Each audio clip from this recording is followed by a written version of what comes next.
Katrina, and this is my friend Wanda. Hello, Amanda. We just finished the Everest Base Camp trip. It was excellent. You should try, and you need to have a good guide. It's not an easy journey. A lot of unexpected occurrence or experiences, but it's a lifetime training to your mental health, and it's going to be very good for you. But you have to be prepared mentally and also physically. But very, very, very beautiful scenery for Everest Base Camp journey. If you're sick, just tell yourself you can do it. Just fight the sickness and then continue to go up. Have a lot of vitamin and just prepare yourself physically. But it's worth it. Wanda, want to say? Yeah, I think preparation is the key.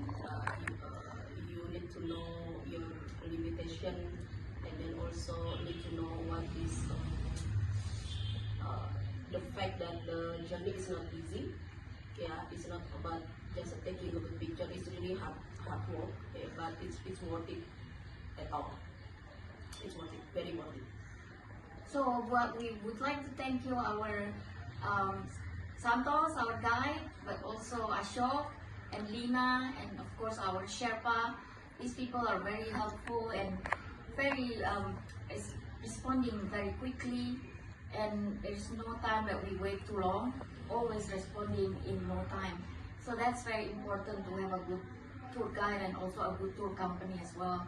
So Ashok is there always, and Lina, to respond to our needs, and it's always good solution. So good experience with Base Camp Trip Limited and Suka Jalan-Jalan Tour. Excellent.